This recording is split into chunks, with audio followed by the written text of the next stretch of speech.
Good day, good night, and welcome to a brand new edition of Woodworkx, the first one of 2015. And to celebrate that, we have a jam-packed show today. To start off, we are going to talk about Laurent Ciman, the brand new defender for the Montreal Impact, a designated player for the Montreal Impact, a second one after Piatti, Nacho Piatti. And we're going to talk about as well the other new players, Romero Williams, who was the first super draft pick for the Montreal Impact in the third position of that super draft. We're going to talk about Baky Soumare. We're going to have a profile of all the new players. We're going to talk about the player that left, Issei. We're going to go through the roster as well to see where our strengths are one by one. Every player that is currently signed to the club is going to take not a beating, but we're going to talk about him today and see if good enough, not good enough, or should we keep him? We don't really have a choice. It's going to the end of the transfer window right now, next couple of weeks, months.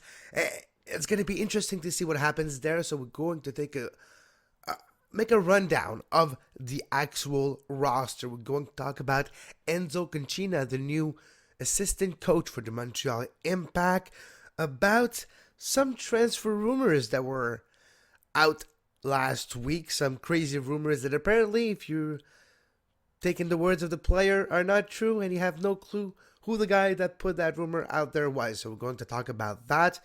And to finish off the show, our first preview of the CONCACAF Champions League Quarter-Final game. To put the game in context, we're going to have today a history of Pachuca.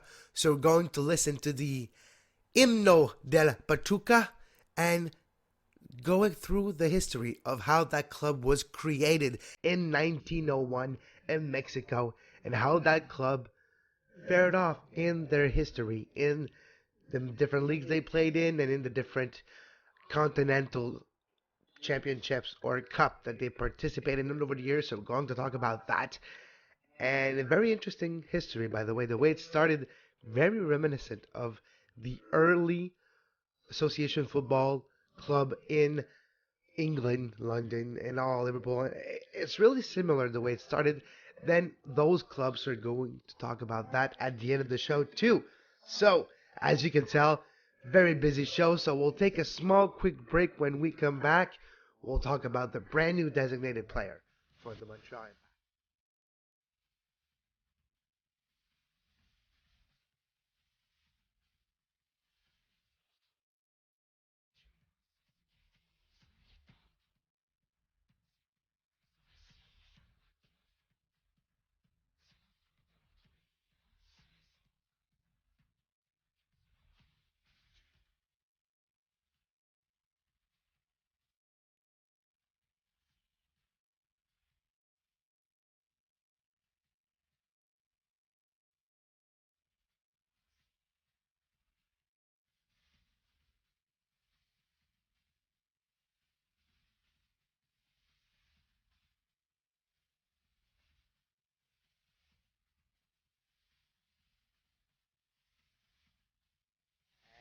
Welcome back to Off the Woodworks. Stromae with Tafet, the you could say the song of Belgium for the World Cup that was in Brazil last summer. And the tie-in with the show right now is because the player that the Montreal Impact signed this week, Laurent Ciman, is Belgium, first of all, and he actually played for his country in the World Cup. And you can't say that too often for a player that's been signed in Major League Soccer, and for once it's for Montreal. Nice. So I'm so happy about it. Surprised that Montreal signed a DP as a defender. Surprised that the league allowed it, because a couple years ago the league was always denying clubs trying to get defender DP. Just ask Toronto. It happened many times over there. So I was really surprised about that, but happy in a way. And then I got to discover the story of Laurent Ciman and the real reason behind his move from the Belgium First League, from the Standard de Liège to the Montreal Impact and North America and Montreal, especially because of our healthcare system and the way we have some programs to take care of his young daughter. Because, yes, unfortunately, Laurent Ciman is the father of a young daughter who has autism, and the way that they treat autism in Belgium the way that they treat her case and the way it takes forever and they don't have the resources that we do have here in North America, and the difference of cost and lifestyle and everything surrounding the well-being of his daughter needed to be changed. And he thought Montreal was the perfect fit. And eventually they got into a talk with the club and they got into an agreement. And Laurent Ciman is now a new designated player defender for the Montreal Impact. It's going to be really interesting to see how he fares in Major League Soccer. He's not the tallest, 5'11" and a half. He's 29 years old. Very important fact. Very happy about that. So his birthday is August 5th. So put an X on your season ticket calendar on August 5th. Remember, it's Laurent Ciman's birthday. Let's talk about his club career. Let's talk about how he played for 5 different clubs, one on loan, but 5 different clubs. His career started in 2004 when he was 19 years old with the Club Charleroi in Belgium.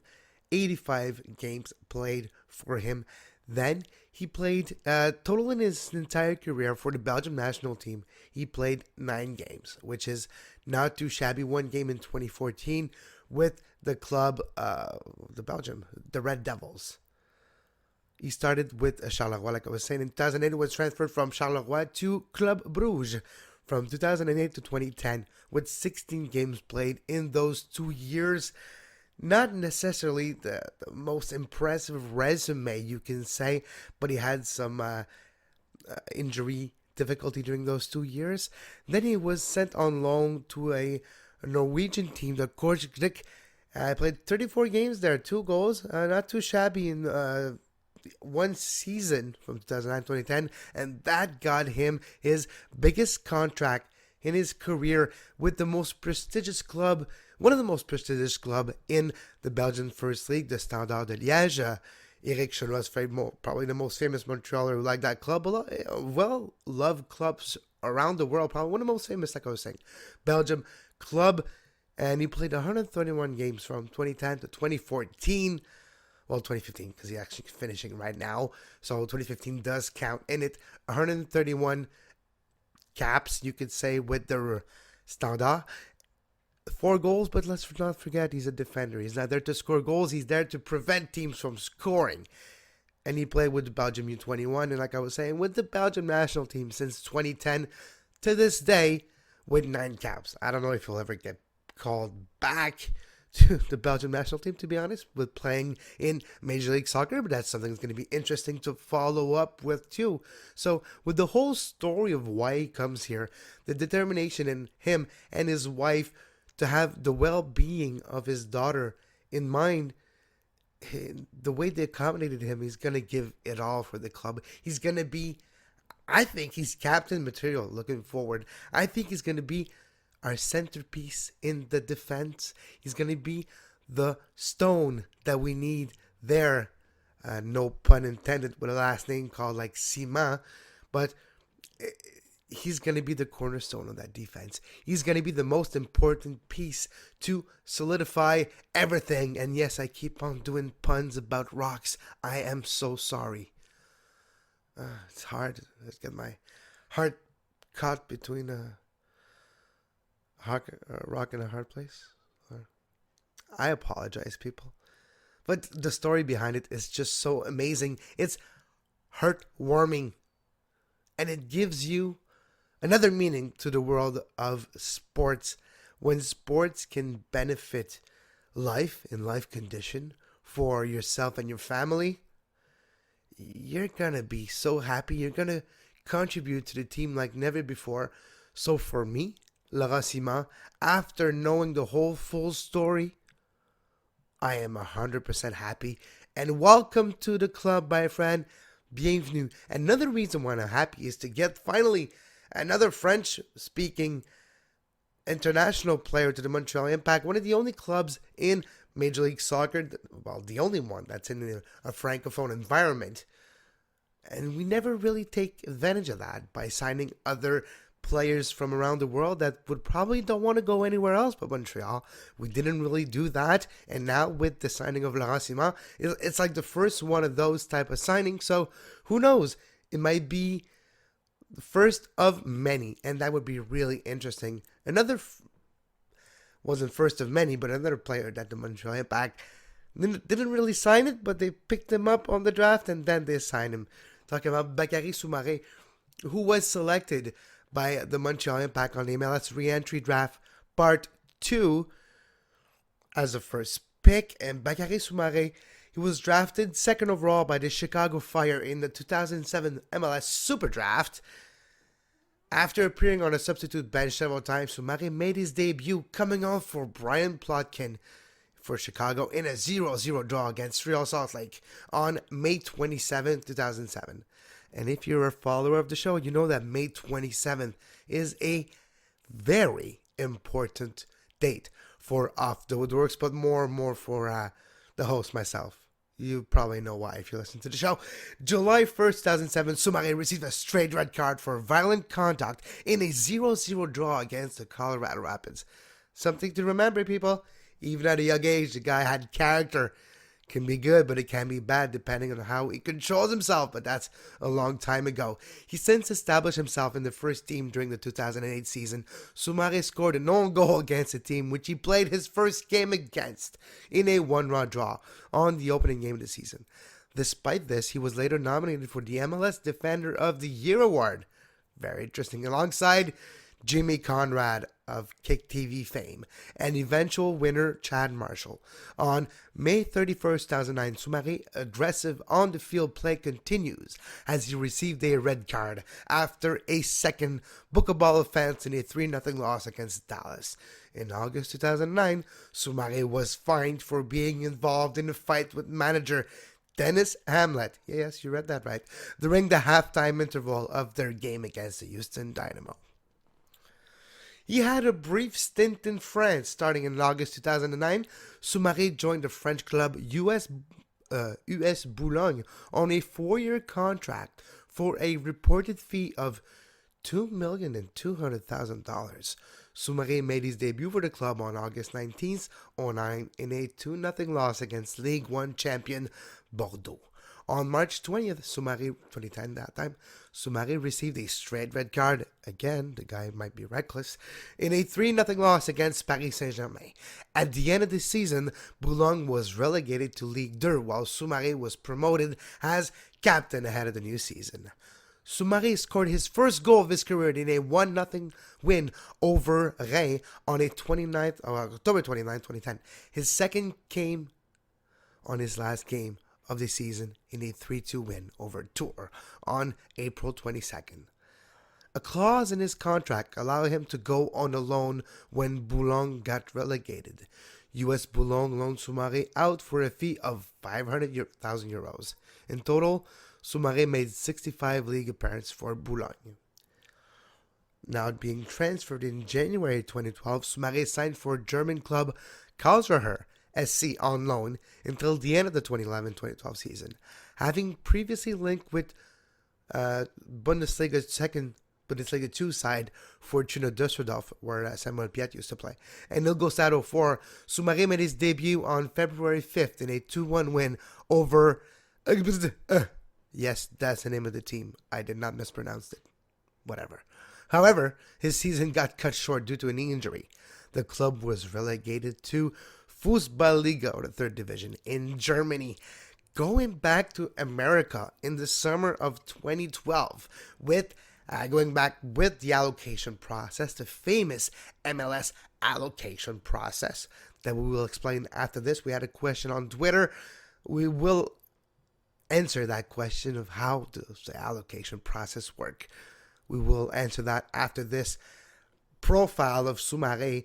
I thought it was important reading it, that people know his history and know what to expect from him this season. Already halfway through, we can see that he might be reckless. We don't know if eventually it'll change. We're going there. But Soumare returned to MLS with the Philly Union when he signed for them on June 26, 2012. through that allocation process. And funny thing is, Philly had to trade with the Vancouver Whitecaps to get the right of Soumare.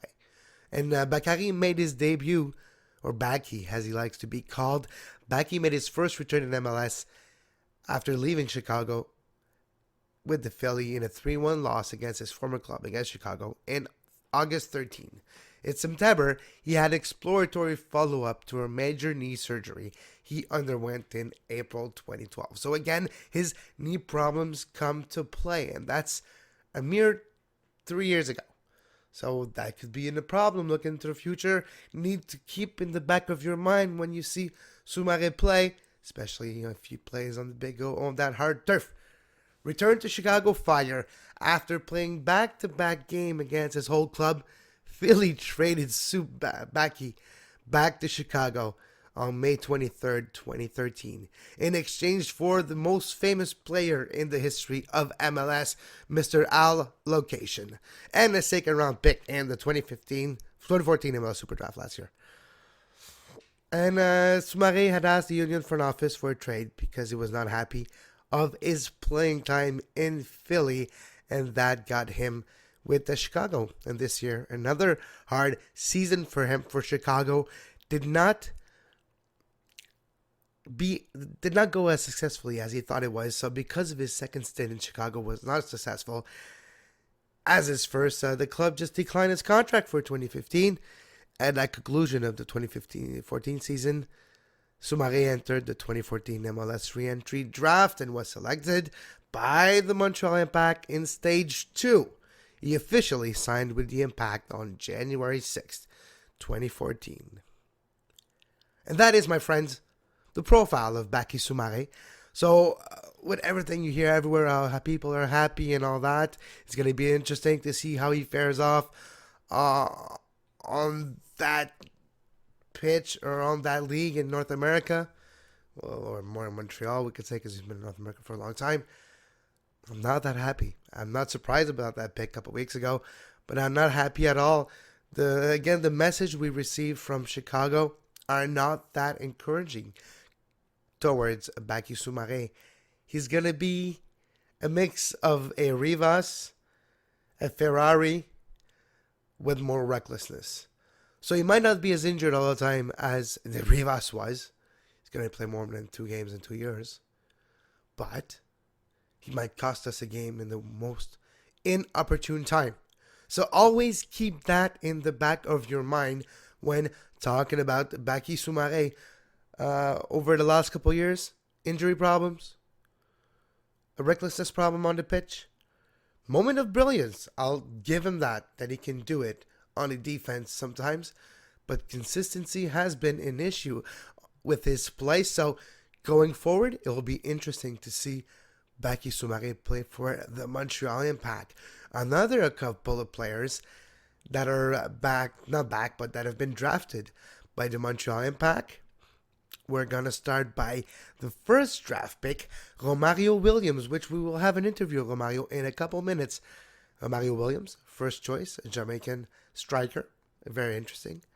Donny Toya, a player we got a couple of weeks ago, might be interesting as well. We'll go through the roster after the break as well, after the Romario interview. But the drafting of the Montreal Impact were in the first round, Romario Williams. In round 2, again, Montreal Impact had the third draft pick in the first round. In the second round, Montreal had no pick, so they didn't pick anybody in the second round. But when you go to the third round, Montreal Impact had a pair of pick. They picked Cameron Porter in the third draft pick in round 3, 45th pick overall. Couple of picks later, the Montreal Impact did pick another player that his name is, one second, and Cameron Porter and Cameron Iwasa, so the Cameron brothers. Brother from another mother? No, because it's just a first name dummy. I know, but Cameron Porter and Cameron Iwasa, both in the third round, will be interesting to Montreal Impact. They're all forwards. So Montreal Impact are bringing a lot of young forwards, and probably a lot of them will play in FC Montreal. Hopefully not all of them. Speaking about young forwards, Anthony Jackson Hamel had a surgery over the last couple of days. A successful surgery for a sports hernia today in Philly. The recoup period is about 6 weeks, so expect him to be maybe a little late for the first team. Maybe expect him to be assigned to FC Montreal when he comes back to rehab, and maybe be able to get more playing time and get in shape there before he goes back to the first club. We'll see. But that doesn't look good. He's going to miss the beginning of the training camp, and he was going to fight for a spot with the team, and now it's going to be even harder for Anthony Jackson Hamel. So good luck with your rehab, buddy, and hopefully you'll get back on the pitch soon. Remember Romario Williams, we just talked about, first draft pick of the MLS Super Draft for the Montreal Impact, third overall. Well, he had this to say to MLS Soccer about his draft pick. So let's just listen to Romario Williams. What's going through your head right now? I'm just ecstatic at the moment. I mean, words can't explain the way I feel right now. I just want to thank God for providing me with this incredible opportunity, and I'm just excited to get to Montreal and get to work. And Montreal is a great city, and I'm just excited to go in, get to work, and have a wonderful start to my career there, and make it a good one for the fans. And when you look at the league and you look at Montreal specifically, where do you see that you're going to fit in and what you're going to succeed with? I mean, that's up to the coaching staff. The coaching staff decides wherever they want to play me. And as I said, I'm just excited to get to work. And I mean, whichever position they put me into play, I'll be just as excited and just as ready to go. And we have to ask you a wild card question. What would be your superpower if you could have one superpower? Curveball. I wish I could fly. There you go. No. People say you can't. I wish. that's a good compliment coming from them. Now it's the fan question segment of Off the Woodworkx. I have one very deep and disturbing question, to be honest, and I will answer it after I just say those two comments I received on Twitter from James Simoneau at James Simoneau. The Montreal Impact needs a tall forward, good in the air, and a quality left back with a good left foot. I can't really disagree with that. The Ghost Smoker on Twitter, Luc Vaudry. Montreal Impact needs a proven striker and a quality left back. I don't know if you're seeing a trend there, people, but I think the fans have spoken. The Montreal Impact need a left back and a striker, and we can't really disagree with that. And now, the question that rattled me and prompted me to do a lot of research and find you the best way to explain to you what is the answer to the question. And the question goes as follows. First of all, it's from Rick Moranis at Ethan Reberg on Twitter. What does it actually mean to have the top spot in allocation? Hashtag Sasha, hashtag Bobby Wood. Rick, my friend Rick, buddy, bro, my friend, that's a hell of a question. What does it actually mean to have top spot in allocation in the allocation ranking? What the fuck is the allocation? You're going to say, yeah, exactly. So, we're going to give you this right now on How It Works to help you explain the allocation. This is off an article find on SB Nation, the Houston Dynamo site of SB Nation called Dynamo Theory. It's their section called MLS 101. If you want to follow while I read, if you want to take a look. Probably the best explained allocation, the process out there that you can tell. And just follow me during this. It gives you example from Montreal and Houston in that 2012 expansion season in Montreal, how it went down. So it will help you realize how that happens as well, because it'll give you clear example concerning Montreal that you can't remember. So it goes as follow. Good luck. We'll make it through it. The allocation ranking system is used by MLS to determine which team has first priority in being able to sign U.S. national team players who sign with the league after playing abroad, or a former MLS player who returns to the league after having gone abroad in a transaction that involved a transfer fee. It's also applicable if two teams file a request for the same player on the same day. The allocation rankings are reset every season and are in the reversed order of the previous season's result. Playoff performance is included. So we can assume that in 2012, the Dynamo will 18th in the allocation ranking at the beginning of the year. The expansion Montreal Impact get the top spot in the 2012 allocation rankings. It pays to be the new kid on the block in the rankings. If a team uses position in the allocation ranking to acquire a player, they drop to the bottom automatically. In addition, the ranking position can be traded as long as part of the received compensation for the trade is the other team's position in the rankings. Are you okay, guys?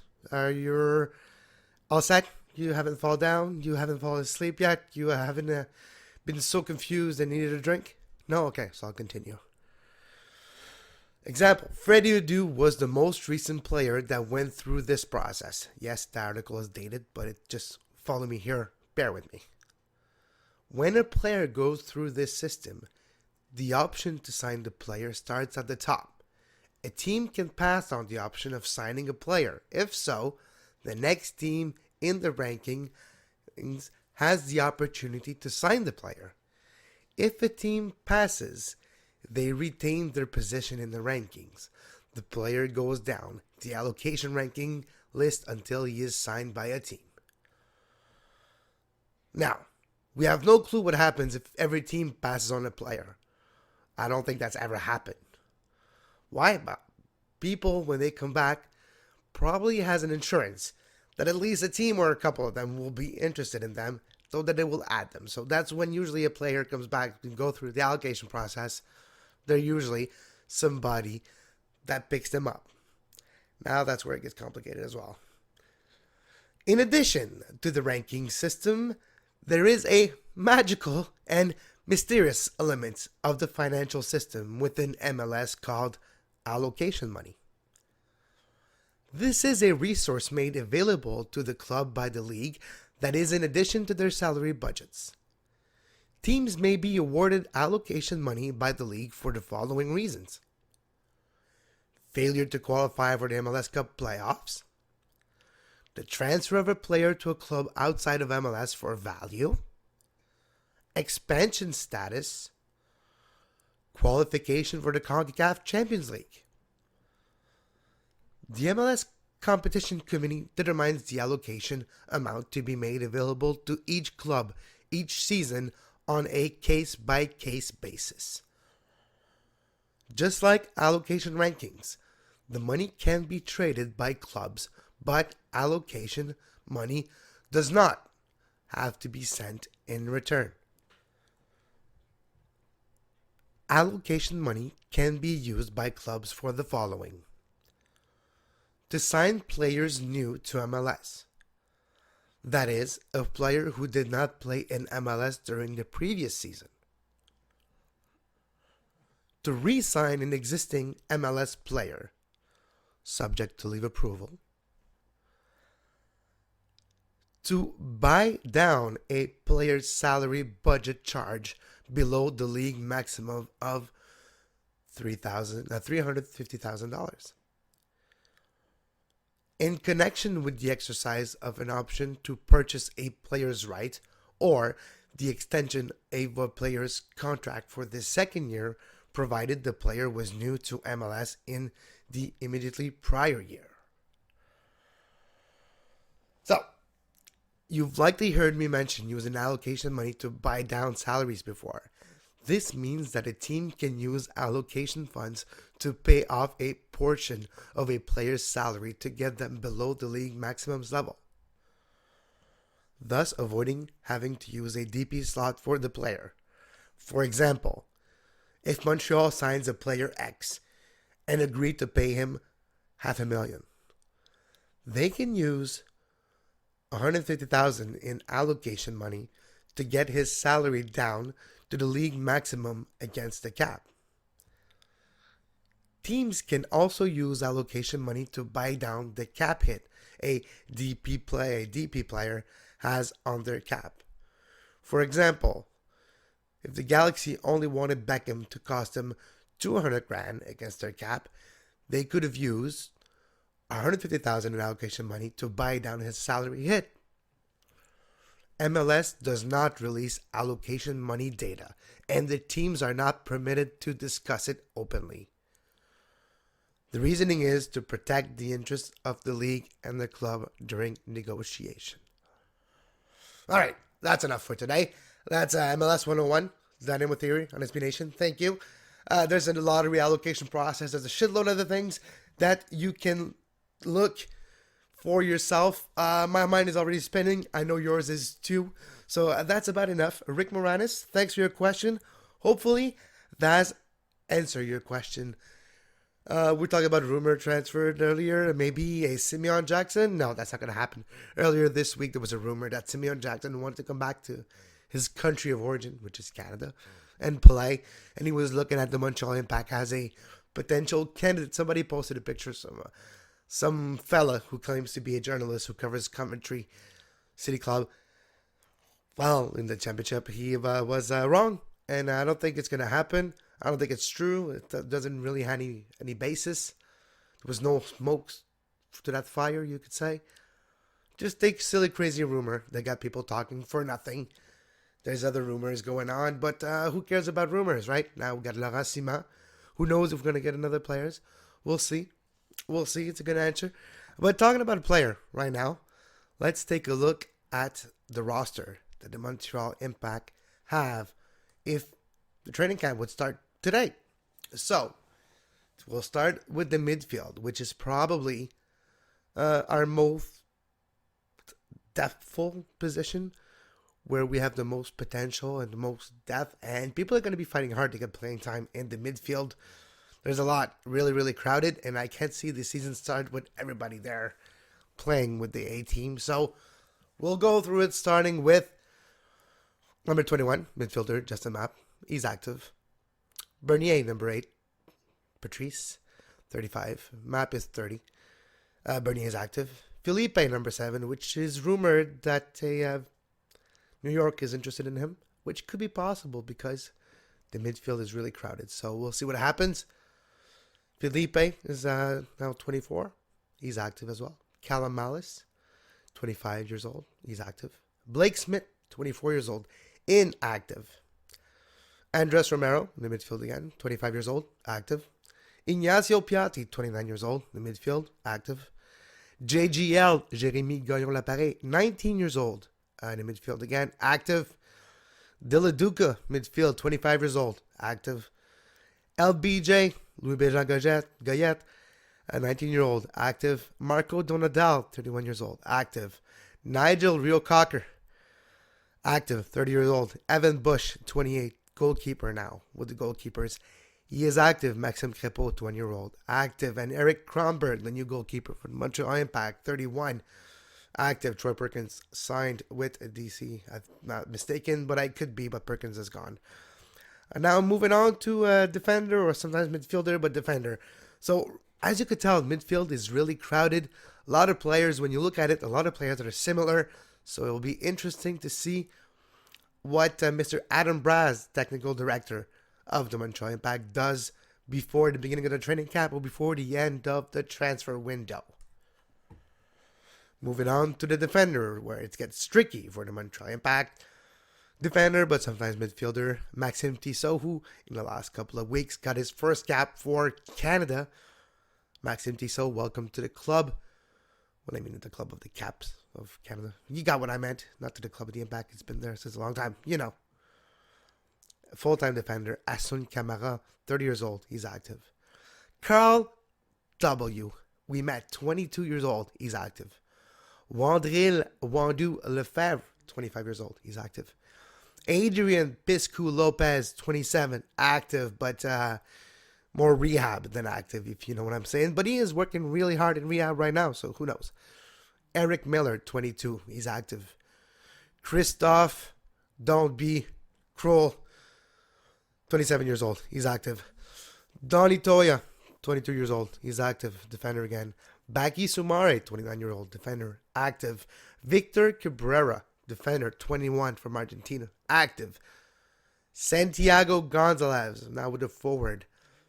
22-year-old. Inactive, Mr. Special Discovery. Happy Jack McInerney, 22-year-old. He's active. Anthony Jackson Amel, he's listed as active. Underwent surgery with sports hernia. Out for approximately 6 weeks again. Have a good rehab, buddy. Good luck, AGH. Another hyphenated brother. 3 of them with the Montreal Impact, the hyphenated brothers. And then Romero Williams, first round draft pick with the Montreal Impact. He's active, 20-year-old at Jamaica. So, with the effective that the Montreal Impact have right now, let me know your thoughts. The reason I named them all is you can have fresh in your mind all the moves and transfers they did right now and see if it's enough or not. Are the moves that we did good enough or not good enough? Are you expecting more? Were you expecting less? Are you expecting a third DP? What do you want, people? Let me know at offthewoodworkx or at Kev Laramie. You can always email the show, offthewoodworkx@hotmail.com. Now, it's time for something different. Not just the Montreal Impact. We're going to preview our first preview in the previous series for the CONCACAF Champions League Quarter-Final that will be held. The second leg will be held March 3rd at the Big O Olympic Stadium, Metro P9. Pachuca versus IMFC. The second leg of that quarterfinal of the CONCACAF Champions League. And to celebrate that and to get into the groove and slowly put things in context regarding that game and put our expectation maybe in context as well of who is Pachuca. Well, I decided to do a history of Pachuca, and it's coming right after this glorious song. Pachuca, tú eres con orgullo cuna del fútbol. Pachuca, tu garra y tu coraje los corona el gol. Unidos gritaremos con el corazón. Pachuca, tú eres el mejor.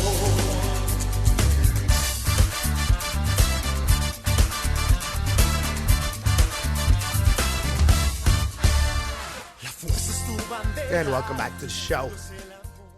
Two quick side note before we start the Pachuca history. The Montreal Impact announced on Monday that Enzo Cancina has been named assistant coach for the first team.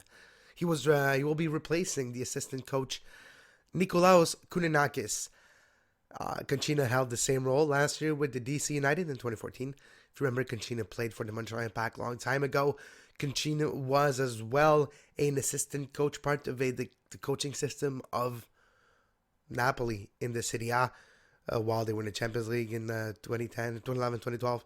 And that time before he joined DC United in 2014, 2013 he was with Inter Milan. So a lot of European experience for Cancina. Goes back to his old stomping ground in a way.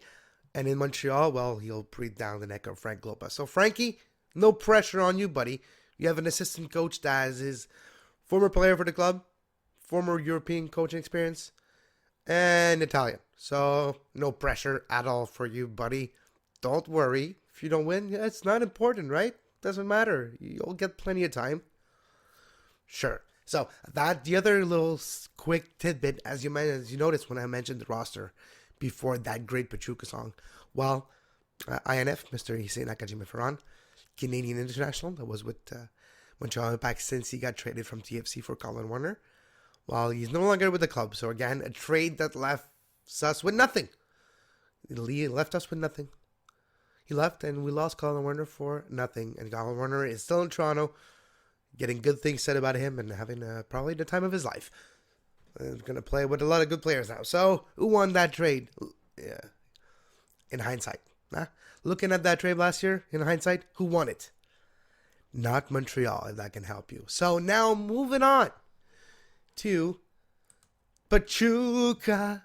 Con el corazón será del fútbol. Pachuca. Pachuca is the club that Montreal Impact will face March 3rd. Well, the second leg, they'll face him before that. But, all right, the club was founded in November 28th, 1901. A long, long time ago. Club de Fútbol Pachuca is a Mexican professional football team based in Pachuca, Hidalgo. They compete in the Mexican Primer Division League, the Liga MX if you prefer, or the Liga, whatever the sponsor is now. Founded by British Cornish miners in 1901, it is one of the oldest still existing football clubs in the Americas. After decades of mediocre or poor performances between the first and the second division, Pachuca promoted once again to the Primera División in 1998. Since then, it has been one of the most successful clubs in Mexico, winning 5 national championships, 4 CONCACAF Champions Cup, the 2007 Superliga, defeating MLS LA Galaxy, and won Copa Sudamericana in 2006. Pachuca, the first CONCACAF team to win a CONMEBOL tournament. Yes. It is also a founding member of the Mexican Primera División. Pachuca is still one of the most successful clubs in the Mexican Primera División. The amateur era. Cornish immigrant miners working for the Compañía Real del Monte y Pachuca founded the Pachuca Athletic Club in 1901. Originally, they practiced football only as a pastime during the free time they had while working at the mines owned by William Blamey. Alfred C. Crowley was the man who first introduced the sports to the mine workers, bringing the first footballs and the rules. Other clubs soon were established in surrounding states, including Albinegros de Orizaba, Reforma AC, British Club, and Puebla AC and Mexico Cricket Club. On July 19, 1907, the Mexica Primera División was founded, with Pachuca as one of the founding members. In the 1908 season, a Mexican-born player, David Islas, appeared for the first time in the ranks of the team. From 1910 to 1912, the Mexican Revolution decimated professional football in Mexico until only 3 clubs remained, Pachuca being one of them. By 1915, most of the players on the team were Mexican. From 1917 to 1920, Pachuca were league champions under British coach Alfred C. Crowley. Pachuca then went into a hiatus during the 1920-1921 season when most of its players moved to Mexico City. Many years passed by until a second division Mexican Second División team were reassembled. The professional era. In 1967, the team is crowned champion of the Segunda División and is able to move up to the Primera División. The team fares poorly and returns to the Second Division in the early 70s.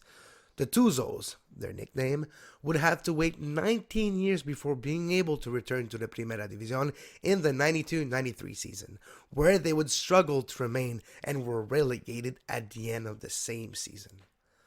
The loss of prestige of the Segunda División causes a new division of play to be created. The Primera División A is created in 1994, later called Liga de Ascenso, and the team is a sensation. However, they are unable to crown their efforts and fall to Atlético Celaya in an overtime final. In the 95-96 season, the team becomes champion of the Primera A tournament and is promoted to Primera División.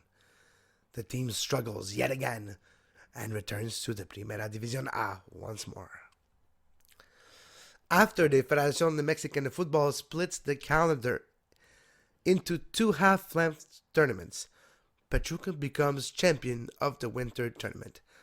After defeating Tigrillos in the promotion final once again, Pachuca returns to the Primera División. In the 98-99 season, the team breaks its own bad streak by a draw against Atlante in the Estadio Azteca in front of 30,000 people and avoid returning to the Primera División A, and for the first time in 30 years, remaining in the top league for 2 consecutive years under coach Javier Aguirre. In the winter tournament of 1999, Pachuca makes history by crowning itself for the first time since the league became professional. They defeat Cruz Azul, where Bernardello plays, in the second leg of the final playoff. Javier Aguirre leads an unexpected team to victory, which culminated with a golden goal scored by Argentinian striker Alejandro Glaria, who used his inner thigh to push the ball into the net. Repeatedly interviewed during quarterfinals and semifinals, Aguirre declared that he never expected to get so far and originally expected to be on vacation by that point. As a result of their conquest, the team is invited to participate in the now defunct Copa Merconorte. With a strong effort from the organization, they managed to keep 85% of the original championship team, and by 2001, the Tuzos, again under Javier Aguirre, are finalists in the summer tournament. They fall to Santos Laguna. Does that ring a bell? In the Estadio Corona in Torreon. Does that ring a bell? Coahuila. During that season, the team lost one of its biggest figures when Pablo Hernan Gomez was killed in a car accident on January 29, 2001. And by the end of 2001, Javier Aguirre is chosen by Femex Foot to coach the Mexican national football team, which found itself at risk of not qualifying for the FIFA World Cup in Korea and Japan, 2002 World Cup. The team selects Alfredo Tena to be the new coach. Tena leads the team to 2001 Winter Tournament Finals, where they face UANL Pumas in the Estadio Universitario and conquer their second league title. 2001 was also a celebration year for the team. It became the first Mexican professional football team to reach 100 years of existence. The team organized a large number of special events, amongst them the inauguration of a university with a curriculum that revolves entirely around football-related fields, Universidad del Fútbol. In 2003, the team captured yet another championship, again against Pumas, and again in their stadium. This time the coach was Victor Manuel Vucetich. Does that ring a bell? In its recent history, Pachuca has become a team to be respected in Mexican football and is nicknamed El Equipo de México, Mexico's team. Between 03 and 06, the team devoted more attention to social and marketing issues and failed to make the playoff during 2 consecutive seasons. President Jesus Martinez, however, vowed that the team would return to be amongst the headliners of the Primera División. As a result, Pachuca won the Clausura 06 championship in a final against San Luis after having an exceptional season which saw its finish in first place of the general standings. It was the first time that Pachuca won the championship by playing the return match in its home stadium. Consequently, Pachuca is the first qualifier to the CONCACAF Champions Cup 07 and defeated Guadalajara, Chivas in Mexico, in the final. Pachuca, on May 27th, 07, and again a beautiful date, won their 5th domestic title in a final that was disputed against Club America. In winning this championship, Pachuca has won 4 trophies in the past 17 months.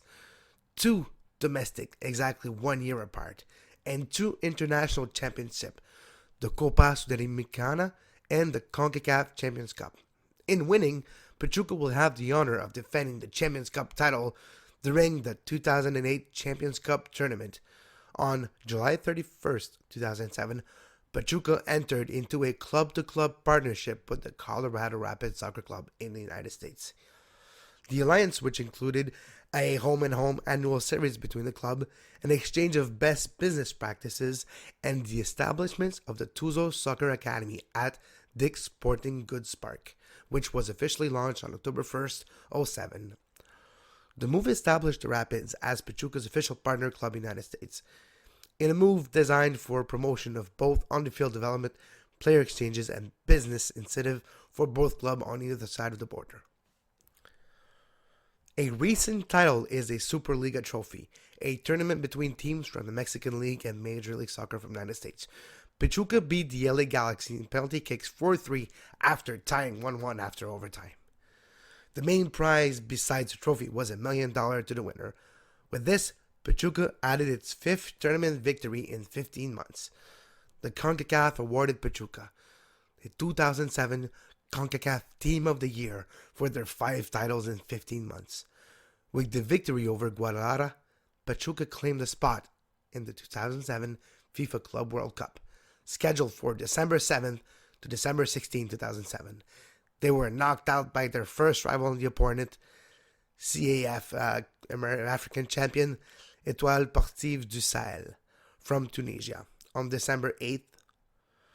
On April 2008, Pachuca reclaimed the CONCACAF Champions Cup and secured a berth for the 2008 FIFA Club World Cup scheduled for December 2008 in Japan. Recently, Pachuca has been developing an outstanding youth program including several young players, most of them under 16. This proposal involves a football training camp during summer. In 2009, Pachuca made it to the Clausura 2009 final. They became runner-up after they lost to Pumasunam. On April 2010, Pachuca clinched their 4th CONCACAF Champions Cup title after defeating Cruz Azul and secured a berth for the 2010 FIFA Club World Cup. During the Bicentenario 2010, Pachuca made it to the semifinals with a 2-2 draw at Estadio Hidalgo and then losing 1-0 on Toluca, so losing 3-2 on aggregate score. The Copa Sudamericana, I just want to explain to you what that tournament was. It's a tournament that was between CONCACAF and CONMEBOL in 2006. So in December 2006, Pachuca played its first continental championship game ever facing Colo-Colo from Chile. The first leg ended in a 1-1 draw, and in the return game, played in Chile, Pachuca won the Copa Sudamericana championship by a score of 2-1.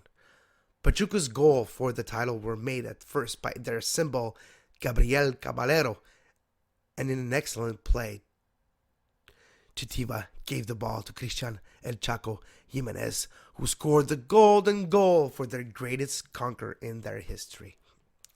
In doing so, Pachuca became the first Mexican team and first CONCACAF team to win, and I believe the only one to this day, to win a CONMEBOL championship. In addition, Pachuca is also the only team in the world to have won a club competition in a confederation outside of its own. That just tells you, I was going to say a brief, it wasn't that brief, but that gives you a great history of Pachuca, the club. Pachuca, a lot of history. So our opponent, on top of probably being really good, they're a historic team in Mexico, and for the last 2 decades have been El Equipo del Mexico. I think it's time to wrap it up. Until next time on Off the Woodworkx, next week we'll preview more of the quarterfinal game for the CONCACAF Champions League with the Impact. We'll look at the trades if there are any, and we'll talk about the Montreal Impact. And until then, have a great soccer, everyone.